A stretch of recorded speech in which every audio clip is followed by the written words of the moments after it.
Olá, sejam bem-vindos a mais um vídeo dos procedimentos de avaliação de desempenho no SIGPEC.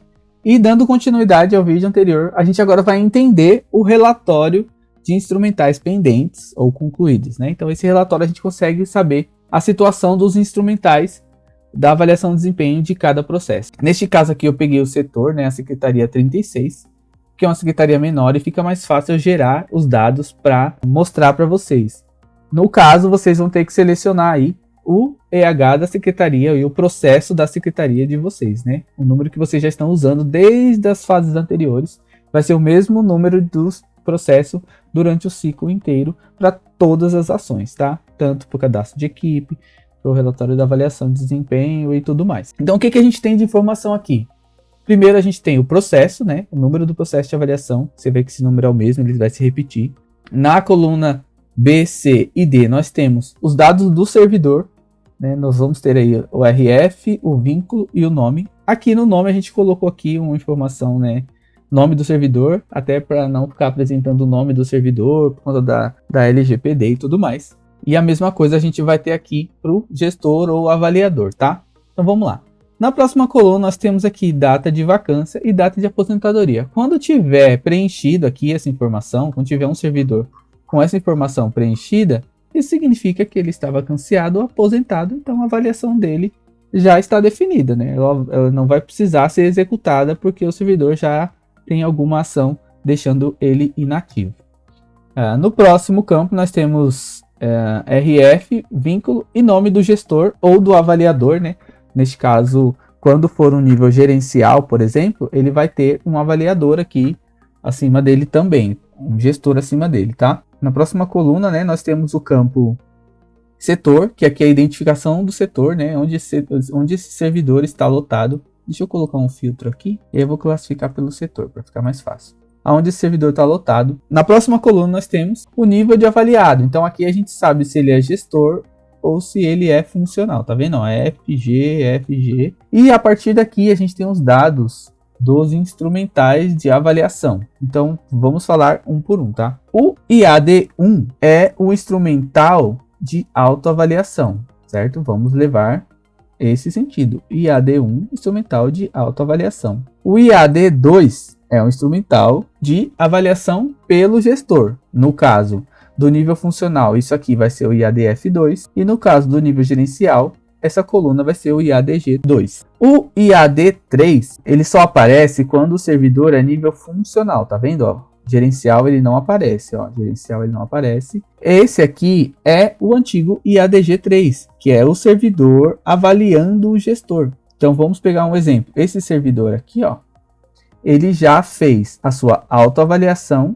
e avaliou o seu gestor, tá vendo? Ó, eu vou até pintar aqui para ficar mais fácil. Ó. Ele já fez a sua autoavaliação e avaliou o seu gestor, mas ele ainda não foi avaliado pelo gestor dele, tá vendo? Essa coluna aqui é referente ao IADF2 ou IADG2, tá? Nesse instrumental é o gestor avaliando este servidor, né? No caso o servidor é o primeiro nome aqui. E nas próximas colunas nós temos os institucionais, IACT e o IADE. Isso aqui é muito importante, porque você vê que todos os servidores, independente do nível, ele tem um IACT e um IADE atrelado a ele. Então, como eu falei lá no início do outro vídeo, o servidor, para ele ter o processo de avaliação concluído, ele tem que ter a autoavaliação preenchida, ser avaliado pelo gestor, avaliar o gestor, ter um instrumental de condições de trabalho preenchido, né, concluído pelo gestor, e o instrumental de desempenho da equipe também concluído pelo gestor. Então, se o servidor, vamos supor que esse servidor aqui, ó, que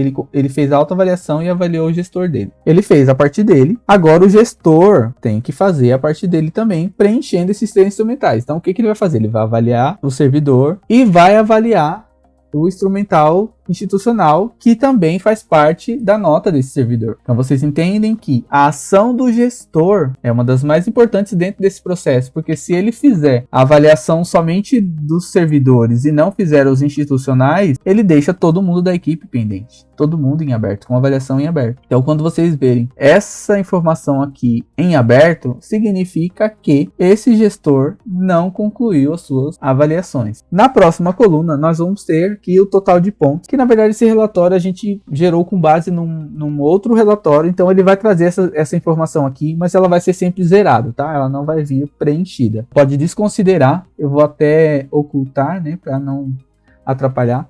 E aqui, ó, nós temos observação 1 e observação 2. Na verdade, eu vou ter que explicar um pouco tecnicamente como o sistema trabalha para vocês entenderem o que são essas observações, tá? Na primeira observação, o sistema, quando a gente trabalha na apuração, ele vai mostrar para a gente o seguinte: quais são os servidores que têm algum tipo de afastamento. Vamos dar um exemplo: o servidor afastado por conta de licença maternidade até 2023. Esse servidor, quando a gente estiver apurando, o sistema vai entrar aqui para ele, vai marcar afastado licença gestante. Por que ele faz isso? Para identificar que esse servidor vai ter a nota por afastamento. Simplesmente isso. Então, tudo que estiver nessa observação 1 significa que o servidor vai ter nota por afastamento. Quando a gente entrar aqui na observação 2, ele vai mostrar os servidores que têm um impedimento para participar da avaliação. Exemplo, LIP, sessão e tudo mais. Então, o que o sistema faz? Esses servidores, ele também vai marcar aqui, sessão a partir do dia tal. Servidor tem menos de 3 meses.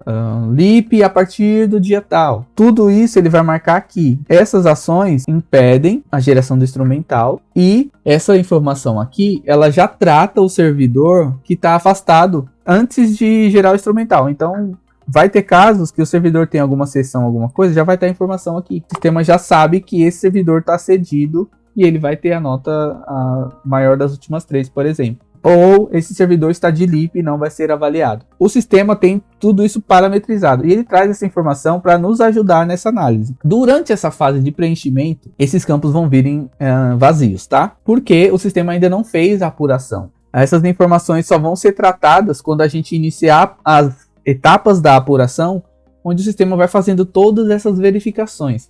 Quem está afastado, quem está cedido, quem tem menos de 3 meses, quem está de LIP, todas essas coisas pré-definidas, os cargos que não participam. Ó, vamos dar um exemplo aqui, ó. Nós temos um servidor aqui que não tem gestor, tá vendo? E não tem instrumental de avaliação. Muito provavelmente é um caso de um servidor que não participa da avaliação. Então, no caso, ele não tem nenhum instrumental gerado para ele. Vamos dar um exemplo aí: chefe de gabinete, secretário adjunto, secretário, prefeito, todos esses cargos excluídos da avaliação. Mas é importante a gente verificar também se não é o caso de algum servidor que ficou fora de alguma equipe. É possível que o servidor tenha sido cadastrado como gestor, mas não foi cadastrado um gestor para ele. Então pode ocorrer dele ter ficado aí perdido nesse processo. Ó, neste caso aqui, ó, tem um servidor que só tem um instrumental de autoavaliação.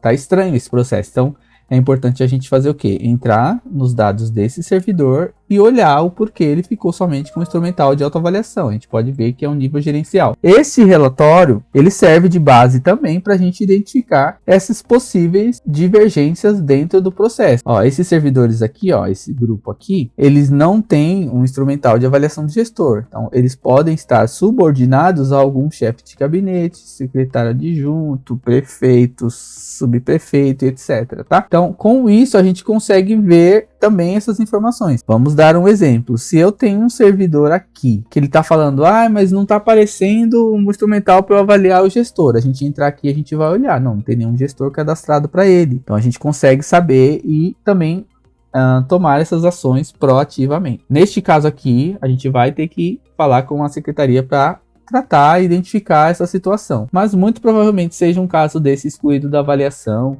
ou a pessoa está de LIP, afastada alguma coisa, e o sistema já fez a tratativa e não gerou instrumental. Então, neste caso, a ORH vai ter que fazer uma análise aí desse servidor para ver o que aconteceu, por que ele ficou sem instrumental.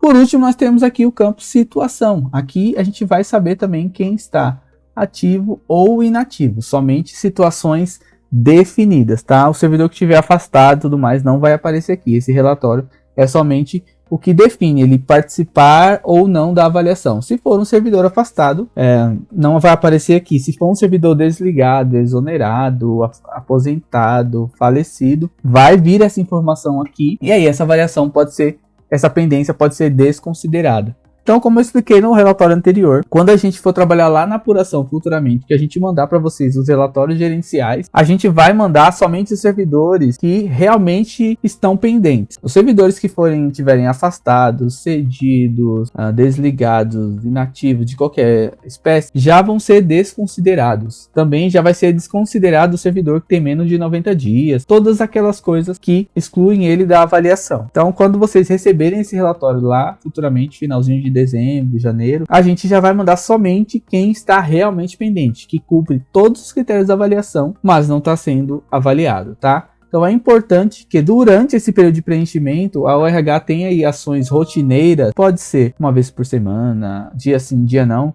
de tirar esse relatório, fazer uma análise, identificar, para quando chegar lá na ponta, lá no final do período, a gente ter um menor volume de pendências e tratar somente aqueles casos omissos e excepcionais que não podem ser previstos pelo sistema, né? Situações que estão ainda indefinidas, como, por exemplo, processos de falta, aguardando perícia, coisas desse tipo. Então, a gente vai deixar para o final somente essas exceções. Então, durante esse período de preenchimento, é importante que a ORH vá fazendo esse gerenciamento por meio desses relatórios. Esses relatórios eles foram disponibilizados para as ORHs também terem essa ação mais proativa e mais gerencial. Então, trabalhar em cima somente da pendência. Ao invés de ficar trabalhando em quem está concluído e tudo mais, trabalhar do grande volume, você vai trabalhar mais selecionado e ir direto aonde está a dificuldade. Esse é mais um dos relatórios que está disponível para gerenciamento da avaliação de desempenho durante o preenchimento.